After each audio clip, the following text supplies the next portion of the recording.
আমারও বিবাহের আলাপ চলতেছে। তাই নাকি? চেহারা ছবি সুন্দর হয় না, যে বিপদে পড়ছি খালি সম্বন্ধ আসে। এ ভাই, আপনার দোকানে ফর্সা ক্রিম আছে? আছে তো। তামাক থেকে আমি প্রত্যেকদিন স্কুলে যাওয়ার সময় বই ভাই।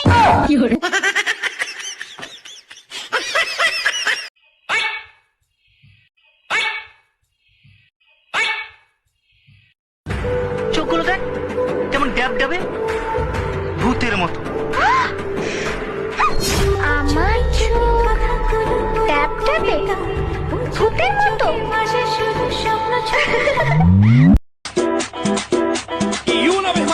এইভাবে তাকাইছো কেন? আমি জানি আমি সুন্দর। পারলে তুমি আমার মন থেকে শিমুলের নাম মুছে দাও। তোর মনটাকে আমি টুকরো টুকরো করে ফেলবো। আমার ভেতরের কোনো কিছুই তুমি খুঁজে পাবে না বাবা, কারণ আমার সমস্ত কিছু শিমুলের কাছে।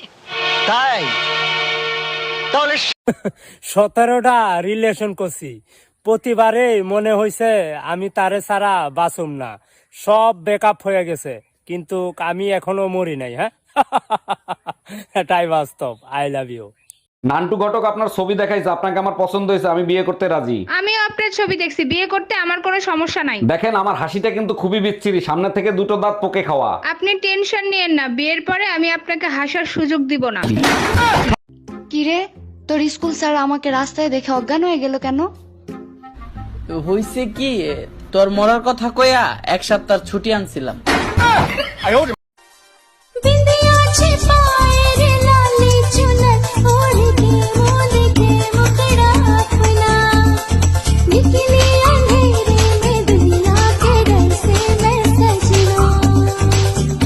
আচ্ছা, বিয়ের দিন আমি কি শাড়ি পরছিলাম তোমার মনে আছে? হ্যাঁ, কেন কি হয়েছে? তুমি কি বিয়ে করতে গেছিলা নাকি বিয়ের দাওয়াত খাইতে গেছিলা? আরে যখন কেউ গলায় দড়ি দিতে যায় তখন সে দেখে না ওটা আম গাছ ছিল না জাম গাছ ছিল। আই কি বললা তুমি?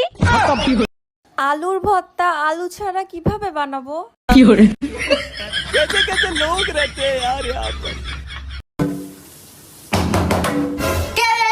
আমরা সেই গিল্লো, দরজা খোলেন। দরজাকে খুলবো? আপনার সাথে কথা আছে। আপনারা কয়জন আছেন? 3 জন। আপনারা নিজেরা কথা বলার আমার সময় নাই।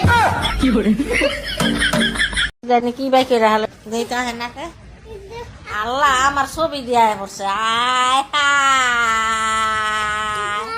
কপালটাই পড়া। এই শোনো না, আমি বয়রা না, বলো শুনতিছি। তোমাকে বিয়ে করে আমার জীবনে চরম একটা উপকার হয়েছে। এই কি উপকার? বলো না গো।